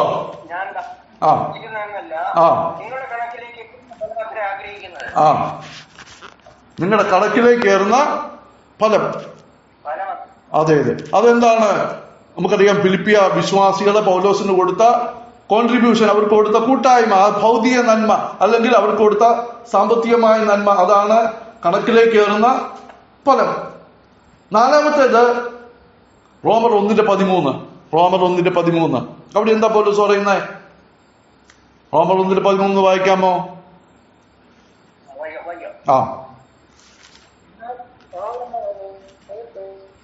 ശേഷം ജാതികളിൽ ഉള്ളവരുടെ ആ. വല്ല ഫലവും ഉണ്ടാകേണ്ടതിന് ആ. വരുവാൻ പലപ്പോഴും ഭാവിച്ചു. മതി മതി. നിങ്ങളിലും വല്ല ഫലം ഉണ്ട്. അതെന്താണ്? കൺവേർട്സ്, അല്ലെങ്കിൽ നിങ്ങളിൽ വല്ല ആത്മാക്കൾ രക്ഷിക്കപ്പെട്ടു വരണം. അപ്പോൾ അതാണ് അഞ്ചാമത്തെ ഫലം. ഒന്നാമത്തെ ഫലം ക്രിസ്ത്യൻ ക്യാരക്ടർ, രണ്ടാമത് ക്രിസ്ത്യൻ കോണ്ടക്ട്, മൂന്നാമത് ക്രിസ്ത്യൻ കോൺവെർസേഷൻ, നാലാമത് ക്രിസ്ത്യൻ കോൺട്രിബ്യൂഷൻ, അഞ്ചാമത് ക്രിസ്ത്യൻ കൺവേർട്ട്. ആത്മാക്കളെ കർത്താവിലായിട്ട് നേടുക. ഇത് ഞാനൊരു ഓർഡറിലൊക്കെ പറഞ്ഞതേ ഉള്ളൂ, നമുക്കറിയാവുന്ന കാര്യങ്ങളാണ്. ഇതാണ് ഫലം എന്ന നിലയ്ക്ക് ഇനിയും അനേക ഫലങ്ങളെ നമുക്ക് കാണാൻ സാധിക്കും. നമ്മൾ പരിശോധിച്ചാൽ കാണാൻ പ്രധാനപ്പെട്ട ഫലങ്ങൾ ഇതാണ്. സൽപ്രവൃത്തിയിലും ഫലം കായ്ക്കുക. ഫലം കായ്ച്ച മാത്രമല്ല, ദൈവത്തെക്കുറിച്ചുള്ള പരിജ്ഞാനത്തിൽ വളരുക. അപ്പോൾ ക്രിസ്തുവിന്റെ പൂർണ്ണതയിൽ നമ്മൾ വളരുക എന്ന് പറഞ്ഞാൽ അതിന്റെ അർത്ഥം ദൈവത്തിന്റെ മഹത്വം, ദൈവത്തിന്റെ വലുപ്പം, ദൈവത്തിന്റെ ആ ശ്രേഷ്ഠത അത് കൂടുതൽ മനസ്സിലാക്കുവാൻ ഇടയായി തീരുക. ഫലം കായ്ക്കുകയും വളരുകയും ചെയ്യുക. എന്താണ് ഈ ദൈവത്തിന്റെ ശ്രേഷ്ഠതയും മഹത്വവും നമ്മൾ മനസ്സിലാക്കുമ്പോൾ അത് നമ്മുടെ ജീവിതത്തെ രൂപാന്തരപ്പെടുത്തും, അല്ലെ? അത് നമ്മുടെ ജീവിതത്തിന്റെ, നമ്മുടെ ആരാധന ജീവിതത്തെയും നമ്മുടെ പ്രവർത്തനത്തെയും നമ്മുടെ ശുശ്രൂഷകളെയും നമ്മുടെ ജീവിതത്തിലെ എല്ലാ മേഖലകളെയും ഒരുപോലെ രൂപാന്തരപ്പെടുത്തുന്നതാണ്. ദൈവത്തിന്റെ മഹത്വം കണ്ടു കഴിയുമ്പോൾ നമ്മുടെ ജീവിതത്തിൽ വലിയ രൂപാന്തരം ഉണ്ടാകും. നമുക്കറിയാം അനേക വ്യക്തികൾ അങ്ങനെ രൂപാന്തരപ്പെട്ട് നമുക്കറിയാൻ സാധിക്കും. യെശയ്യാവ് നമുക്കറിയാവുന്ന അധ്യായമാണ് യെശയ്യാവ് 6. യെശയ്യാവ് കർത്താവിന്റെ ആ മഹത്വം കണ്ടു കഴിഞ്ഞപ്പോൾ, അവിടുത്തെ മനസ്സിലാക്കിയപ്പോൾ, അവിടുത്തെ വലിപ്പം കണ്ടപ്പോൾ യെശയ്യാവ് പറഞ്ഞു, അയ്യോ ഞാൻ അരിഷ്ട മനുഷ്യൻ. തന്റെ ഒന്നുമില്ലായ്മ മനസ്സിലാക്കുവാൻ യെശയ്യാവിന് കഴിഞ്ഞു. മാത്രമല്ല, തന്നെ ഏൽപ്പിച്ചിരിക്കുന്ന ശുശ്രൂഷയുടെ മഹത്വം എത്ര വലുത്, ആരെയാണ് ഞാൻ സേവിക്കുന്നത്, ആർക്കു വേണ്ടിയാണ് ഞാൻ ജീവിക്കുന്നത്, ആർക്കു വേണ്ടിയാണ് ഞാൻ പ്രവർത്തിക്കുന്നത് എന്നുള്ളതിന്റെ ആ ഡിഗ്നിറ്റി, അതിന്റെ ആ ശ്രേഷ്ഠത ആർക്ക് മനസ്സിലാക്കാൻ സാധിച്ചു? യെശയ്യാവിന് മനസ്സിലാക്കുവാനായിട്ട് സാധിച്ചു. അപ്പോൾ ഈ പരിജ്ഞാനം നമ്മുടെ ജീവിതത്തിൽ ഉണ്ടാകണം. ഈ പരിജ്ഞാനം ഉണ്ടായാൽ എന്താ അതിന്റെ എവിഡൻസ്, അതിന്റെ തെളിവെന്താണ്? ദൈവത്തെക്കുറിച്ചുള്ള പരിജ്ഞാനം നമുക്കുണ്ടാകുമ്പോഴുള്ളതായ അതിന്റെ ഫലം എന്താണ്? അത് നമ്മുടെ ജീവിതത്തിൽ ഉണ്ടോ എന്നെങ്ങനെ നമുക്ക് മനസ്സിലാക്കാൻ പറ്റും? ആ പരിജ്ഞാനം നമുക്ക് ഉണ്ടായെങ്കിൽ അതിന്റെ തെളിവെന്താണ്? ദൈവമാനത്ത് നമുക്ക് ചില കാര്യങ്ങൾ പെട്ടെന്ന് പറഞ്ഞ് ആ ഭാഗത്തു നിന്ന് മുന്നോട്ട് പോകും. ഒന്നാമത് നമുക്കൊരു വാക്യം വായിക്കാം. 119 സങ്കീർത്തനം 97 വാക്യം ഒന്ന് വായിക്കാമോ ഫിലിപ്പേ? 119:97.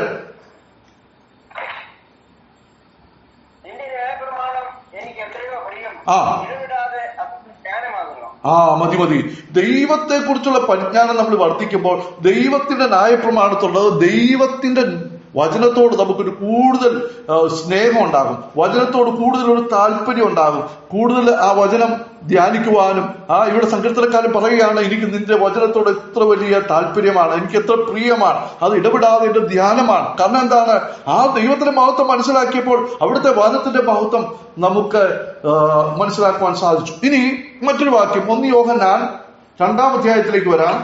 അവിടെ ഈ നമുക്കൊരു വാരി കാണാൻ സാധിക്കും. 1 യോഹന്നാൻ 2-ാം അധ്യായത്തിന്റെ 3 മുതൽ വാക്യം ഒന്ന് വായിക്കാമോ?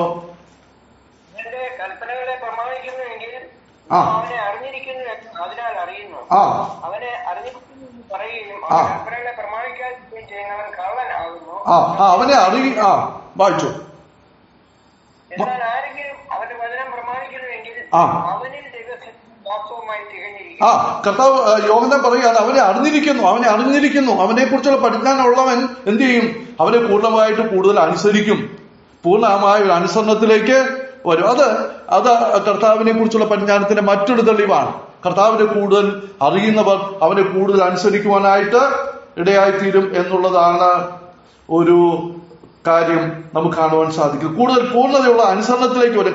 കർത്താവിനെ മനസ്സിലാക്കുന്നതോളം അവനെ അനുസരിക്കാനുള്ളതായ ആ ആഗ്രഹവും താല്പര്യവും. യോഹന്നാൻ പറയുകയാണ്, അവനെ അറിഞ്ഞിരുന്ന് പറയുകയും അനുസരിക്കാതിരിക്കുകയും ചെയ്യുന്നെങ്കിൽ അവൻ കള്ളനാണ്, അവൻ കറഞ്ഞിട്ടില്ല, അവൻ പറയുന്നത് ശരിയല്ല എന്നാണ് യോഹന്നാൻ ഇവിടെ പറയുന്നത്. ഇനി മറ്റൊരു യോഹന്നാന്റെ തന്നെ ഈ 2-ാം അധ്യായത്തിന്റെ 12 മുതൽ വാക്യം ഒന്ന് വായിക്കാമോ? നിങ്ങൾക്ക് അവന്റെ നാമം നിമിത്തം പാപങ്ങൾ മോചിച്ചിരിക്കാൻ നിങ്ങൾക്ക് എഴുതുന്നു. പിതാക്കന്മാരെ ആദ്യമുള്ളവരെ നിങ്ങൾ അറിഞ്ഞിരിക്കാൻ നിങ്ങൾക്ക് എഴുതുന്നു. ബാല്യക്കാരെ നിങ്ങൾ ദുഷ്ടനെ ജയിച്ചിരിക്കാൻ നിങ്ങൾക്ക് എഴുതുന്നു. മതി. ഇവിടെ പറയാണ് ദുഷ്ടനെ ജയിക്കുകയാണ്. കർത്താവിനെ അറിയും തോറും അല്ലെങ്കിൽ കർത്താവിന്റെ മഹത്വം കാണും തോറും നമുക്ക് വിജയകരമായിരിക്കുന്ന കൂടുതൽ ശക്തമായിരിക്കുന്ന ഒരു ഉറപ്പ്, ഒരു ഉപദേശത്തിലുള്ളതായ ഒരു ഉറപ്പ് അവിടെ ഉണ്ടാകുന്നതായിട്ട് നമുക്ക് കാണുവാൻ സാധിക്കും. ഇനി കർത്താവിനെ കൂടുതൽ അറിയും തോറും അവിടുത്തെ കൂടുതൽ സ്നേഹിക്കും എന്നുള്ളതാണ്. ഞാൻ വായിക്കുന്നില്ല. മറ്റൊരു വാക്യമാണ് 1 തെസ്സലോനിക്കർ 1-ാം അധ്യായത്തിൽ 2-3 വാക്യങ്ങളിലേക്ക് വരുമ്പോൾ, തെസ്സലോനിക്ക വിശ്വാസികളെ കർത്താവിനെ അറിഞ്ഞപ്പോൾ അവരുടെ സ്നേഹത്തിന്റെ പ്രയത്നം അവരുടെ വർദ്ധിക്കുവാനിടയായി, അവരുടെ വിശ്വാസത്തിന്റെ വേല വർദ്ധിക്കുവാനിടയായി, അവരുടെ സ്നേഹത്തിന്റെ പ്രയത്നം വർദ്ധിക്കുവാനിടയായി. ഇതെന്താണ്? കർത്താവിനെ അറിയുന്നതിലൂടെ ഉള്ളതായ ഒരു വളരുന്നതായ വിശ്വാസം, അവരുടെ വിശ്വാസം വർദ്ധിക്കുവാൻ ഇടയായിത്തീരും. അപ്പൊ നമ്മൾ കർത്താവിനെ കൂടുതൽ അറിയും തോറും നമ്മുടെ വിശ്വാസം വർദ്ധിക്കാൻ ഇടയാകും, നമ്മുടെ സ്നേഹം വർദ്ധിക്കുവാൻ ഇടയാകും. പൗലോസ് ഫിലിപ്പിയർക്ക് വേണ്ടി പ്രാർത്ഥിക്കുന്നുണ്ടല്ലോ, നിങ്ങളുടെ സ്നേഹം സകല ജ്ഞാനത്തിലും വേഗത്തിലും വർദ്ധിച്ചു വന്നിട്ട് നിങ്ങൾ ഭേദാഭേദങ്ങളെ വിവേചിക്കുന്നവരാകണമെന്നും ക്രിസ്തുവിന്റെ നാളിലേക്ക് നിർമ്മലന്മാരും ഇടച്ചില്ലാത്തവരും കർത്താവായ യേശു ക്രിസ്തുവിന്റെ ഭാഗത്തുനിന്നും വീഴ്ചയുമായിട്ട് അവനാൽ നീതിഫലം നിറഞ്ഞവരാകുക. അപ്പൊ എങ്ങനെയാണ് നമ്മുടെ സ്നേഹം മേൽക്കുമേൽ സകല ജ്ഞാനത്തിലും വേഗത്തിലും വർദ്ധിച്ചു വരികയാണ്. കർത്താവിനെ കൂടുതൽ അറിയും തോറും ആ സ്നേഹം മറ്റുള്ളവരോട് കർത്താവിനോടുള്ളതായ നമ്മുടെ സ്നേഹം വർദ്ധിച്ചു വരുന്നു. ഇതൊക്കെയാണ് കർത്താവിനെ അറിയുവാനുള്ളതായ അറിഞ്ഞവരുടെ ചില പ്രത്യേകതകൾ നമുക്ക് കാണുവാനായിട്ട് സാധിക്കും. അപ്പോൾ നമ്മളെ കുറിച്ച് ദൈവം ആഗ്രഹിക്കുന്ന എന്താണ്? 2 കാര്യങ്ങളാണ്. ഒന്ന്, നാം ഫലം കായ്ക്കുന്നവരായിരിക്കുക, ഫലത്തിന്റെ നിറവിലേക്ക് സകല സൽപ്രവൃത്തിയിലും ഫലം കായ്ക്കുന്നവരായി തീരുക. 2, ദൈവത്തെക്കുറിച്ചുള്ള പരിജ്ഞാനത്തിൽ നമ്മൾ വർദ്ധിച്ചു വരിക.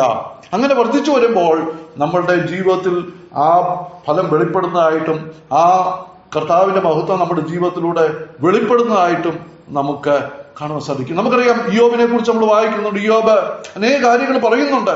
അതിന്റെ 42-ാം അധ്യായത്തിലേക്ക് വരുമ്പോൾ ഇയ്യോബ് പറയുകയാണ്, ദൈവത്തെ അറിഞ്ഞു കഴിഞ്ഞപ്പോൾ, ദൈവമേ, നിന്നെക്കുറിച്ച് എനിക്ക് ഒരു കേൾവി മാത്രമേ ഉള്ളൂ, ഇപ്പോൾ ഞാൻ നിന്നെ അറിഞ്ഞിരിക്കുന്നു. ഞാൻ എന്നെ തന്നെ വെറുത്ത് വെടിയിലും പൊടിയിലും ചാരത്തിലും അനുഭവിക്കുന്നു എന്ന് ഇയ്യോബ് പറയുന്നുണ്ട്. അതുവരെ ഇയ്യോബ് തന്റെ പല ന്യായങ്ങളും ഒക്കെ പറയുന്നുണ്ട്. എന്നാൽ ദൈവത്തിന്റെ മഹത്വം കണ്ടു കഴിഞ്ഞപ്പോൾ ഇയ്യോബ് പറയുകയാണ്, ഞാൻ എന്നെ തന്നെ വെറുത്ത് പൊടിയിലും ചാരത്തിലും അനുഭവിക്കുന്നു എന്ന് പറയുകയാണ്. അപ്പൊ ദൈവത്തെക്കുറിച്ചുള്ള പരിജ്ഞാനം നമ്മുടെ ജീവിതത്തിൽ ഉണ്ടാകുമ്പോൾ നമുക്ക് നമ്മുടെ യഥാർത്ഥമായ അവസ്ഥ കാണുവാൻ സാധിക്കും. നമ്മൾ ആരെയാ സേവിക്കുന്നത്, ആർക്കു വേണ്ടി ജീവിക്കുന്നത്, അവിടുത്തെ ആ ഡിഗ്നിറ്റി, അവിടുത്തെ ശ്രേഷ്ഠത, അവിടുത്തെ ആ മഹത്വം നമുക്ക് മനസ്സിലാക്കുവാനും ആ ദൈവത്തിന് വേണ്ടി ജീവിക്കുവാനും നമുക്ക് സാധിക്കും എന്നുള്ളതാണ്. അപ്പൊ 3-ാമത്തെ നമ്മുടെ പ്രാർത്ഥനയാണ് നമ്മളെ വളർച്ചയിലേക്കുള്ള 3-ാമത്തെ പ്രാർത്ഥനയാണ് നമ്മൾ കാണുന്നത്. 4-ാമത്തെ കാര്യത്തിലേക്ക് നമുക്ക് വരാം. 11-ാമത്തെ വാക്യം എന്താണ്? 11-ാമത്തെ വാക്യം വായിക്കുന്നത്. 11-ാമത്തെ വാക്യം ഒന്ന് വായിക്കാമോ ഫിലിപ്പേ? കൊലേസ്യർ 1:11. സകല കൊലേസ്യർ 1:11. വായിച്ചേ.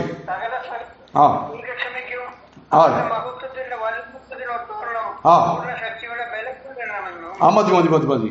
ഇവിടെ അടുത്ത പ്രാർത്ഥനാ വിഷയം പറയാൻ പൂർണ്ണ ശക്തിയോടെ നോക്ക്. ഇവിടെയും ആ പ്രയോഗം നമുക്ക് വളരെ പൗലോസ് പ്രയോഗിച്ചിരിക്കുകയാണ്. ചെറുതായിട്ട് ശക്തിപ്പെട്ട പോരാ, പൂർണ്ണ ശക്തിയോടെ ബലപ്പെടണം. എന്തിനാണ് ബലപ്പെടുന്നത്? ഇവിടെ ദൈവത്തിന്റെ ശക്തിയുടെ നിറവിലേക്ക് വരിക. ഇതാണ് 3-ാമത്. 1-ാമത് നമ്മൾ കണ്ടു ദൈവത്തിന്റെ പ്രസാദത്തിന്റെ പൂർണ്ണതയിലേക്ക് നമ്മൾ വരിക. 2-ാമത് നമ്മൾ കണ്ടു ദൈവത്തിന്റെ ഹിതത്തിന്റെ നിറവിലേക്ക് നമ്മൾ വരിക. 3-ാമത് നമ്മൾ കണ്ടു സൽപ്രവൃത്തിയുള്ള നിറവിലേക്ക്, ദൈവത്തിന്റെ പരിജ്ഞാനത്തിന്റെ നിറവിലേക്ക് വരിക. 4-ാമത് നമ്മളിവിടെ കാണുകയാണ് ദൈവശക്തിയുടെ നിറവിലേക്ക് നമ്മൾ വരണം എന്നുള്ളതാണ് ദൈവം നമ്മളെക്കുറിച്ച് ആഗ്രഹിക്കുന്നത് എന്ന് നമുക്ക് കാണുവാൻ സാധിക്കും. ഇവിടെ പൗലോസ് പറയുന്ന ഒരു കാര്യം എന്താണ്? കർത്താവിന് വേണ്ടി നാം നിറഞ്ഞു വരണം എന്നുള്ള. ഇവിടെ 2 കാര്യങ്ങളാണ് പറയുന്നത്. ഒന്ന്, എന്തിനു വേണ്ടി നിറഞ്ഞു വരണം? ഇവിടെ നിറഞ്ഞു വരേണ്ട ഒരു പ്രധാനപ്പെട്ട കാര്യം സകല 11-ാം വാക്യത്തിൽ നമ്മൾ വായിച്ചത്, സകല സഹിഷ്ണുതയ്ക്കും ദീർഘക്ഷമയ്ക്കുമായി അവന്റെ മഹത്വത്തിന്റെ വല്ലഭത്വത്തിന് പൂർണ്ണ ശക്തിയോടെ ബലപ്പെടണം. സഹിഷ്ണുതയ്ക്കും ദീർഘക്ഷമയ്ക്കുമായിട്ട് നമ്മൾ ബലപ്പെടണം എന്നാണ് പൗലോസ് പറയുന്നു. ഈ രണ്ട് വാക്കുകൾ വളരെ പ്രധാനപ്പെട്ട കാര്യമാണ്. നമുക്കറിയാം, സാധാരണഗതിയിൽ ശക്തിപ്പെടണം, ബലപ്പെടണം എന്ന് പറയുമ്പോൾ വൻ കാര്യങ്ങളെ ചെയ്യാൻ വേണ്ടിയാണ്. അത്ഭുതങ്ങളും അടയാളങ്ങളും അല്ലെങ്കിൽ വീര്യപ്രവൃത്തികളും ഒക്കെ ചെയ്യാൻ ശക്തി വേണം എന്നൊക്കെ പഠിപ്പിക്കുന്ന ആളുകളുണ്ട്. വൻ കാര്യങ്ങൾ ചെയ്യാൻ ദൈവത്തിന്റെ ശക്തി വേണം, അത് ശരിയാണ്. അവിടുത്തെ മഹത്വത്തിന്റെ വലപ്പത്വത്തെ നമ്മൾ പൂർണ്ണ ശക്തിയോടെ ബലപ്പെടണം വേണം. ഇവിടെ എന്നാ പൗലോസ് പറയുന്നത് എന്തിനാണ്? നമ്മുടെ സകല ശക്തിയാലും ബലപ്പെടേണ്ടത് സകല സഹിഷ്ണുതയ്ക്കും ദീർഘക്ഷമയ്ക്കുമായിട്ട് നമ്മൾ ആ മഹത്വത്തിന്റെ വലപ്പത്വത്വം പൂർണ്ണ ശക്തിയോടെ ബലപ്പെടണം എന്നാണ് പൗലോസ് ഇവിടെ പറയുന്നത്. എന്താണ് സഹിഷ്ണുത? എന്താണ് ദീർഘക്ഷമ? ഇത് നമ്മളൊന്ന് മനസ്സിലാക്കിയിരിക്കേണ്ടത് ഏറ്റവും ആവശ്യമായിരിക്കുന്ന കാര്യമാണ്. സഹിഷ്ണുത എന്ന് പറഞ്ഞു കഴിഞ്ഞാൽ അതിന്റെ അർത്ഥം, സാഹചര്യങ്ങൾ നമുക്ക് പ്രതികൂലമായിരിക്കുമ്പോൾ നമുക്ക് അതിൽ ഉറച്ചു നിൽക്കാനുള്ളതായ ബലത്തെയാണ് സഹിഷ്ണുത എന്ന് പറയുന്നത്. സഹിഷ്ണുത നമുക്കറിയാം, നമ്മള് സഹിഷ്ണുതയെ കുറിച്ച് അനേക കാര്യങ്ങൾ വായിക്കുന്നുണ്ട്. സാഹചര്യങ്ങൾ, നമ്മൾ മോശയെ കുറിച്ച് നമ്മൾ കാണുന്നുണ്ട്.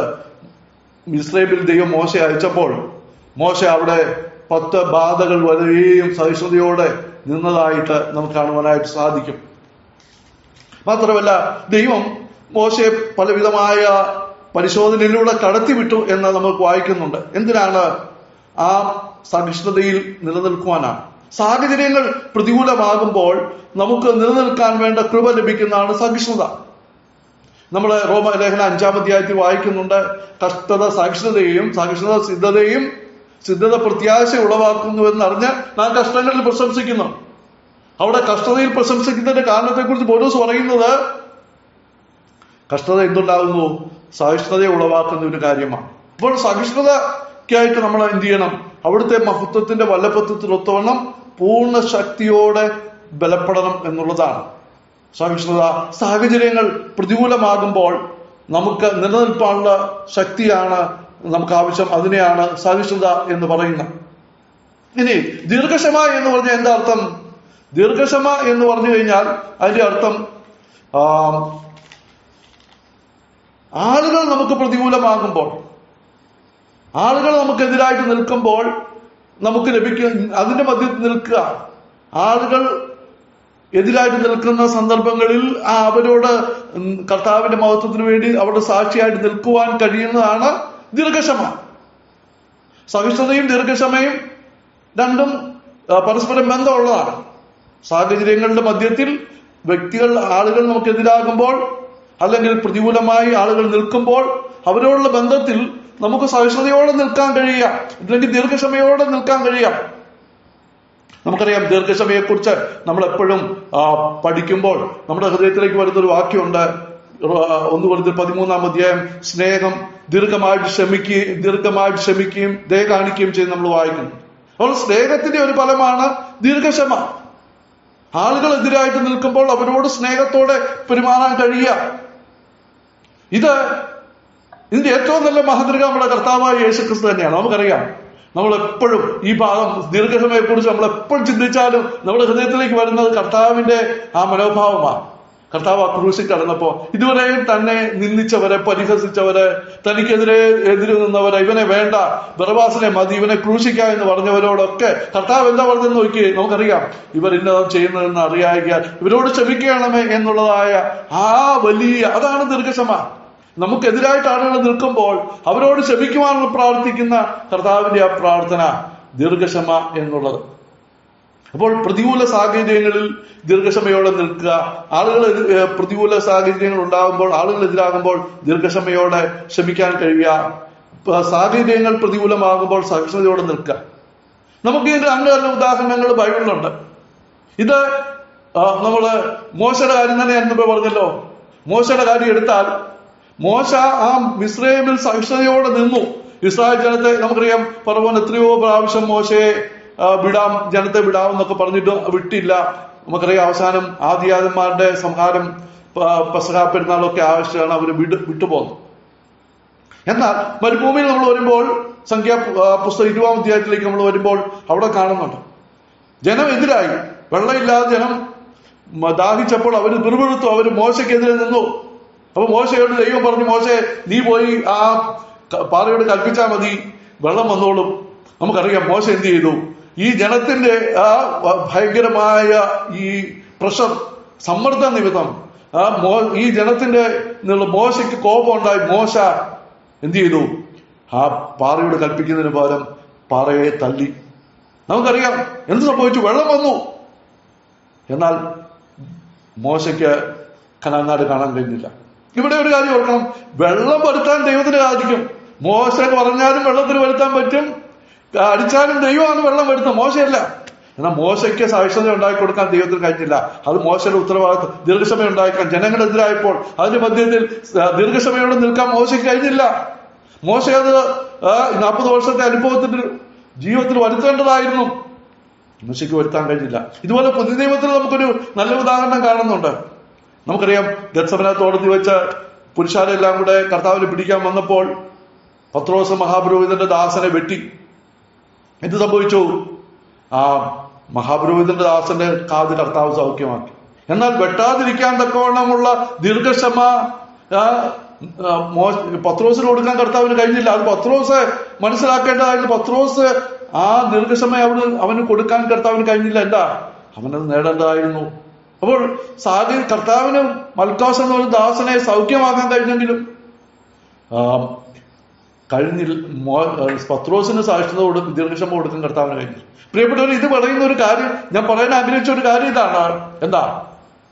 ഈ ദീർഘക്ഷമ നമ്മുടെ ജീവിതത്തിൽ ഉണ്ടാകണമെങ്കിൽ ഇവിടെ പൗലോസ് പറയുകയാണ്, ഈ സഹിഷ്ണുതയും ദീർഘക്ഷമയും നമുക്ക് ഉണ്ടായെങ്കിൽ മാത്രമേ ആ ക്രിസ്തുവിന്റെ പൂർണ്ണതയിൽ, കർത്താവിന്റെ സ്വഭാവത്തിലേക്ക്, കർത്താവിന്റെ ആ പൂർണ്ണതയിലേക്കുള്ള വളർച്ചയ്ക്ക് ഇത് രണ്ടും ആവശ്യമാണ്.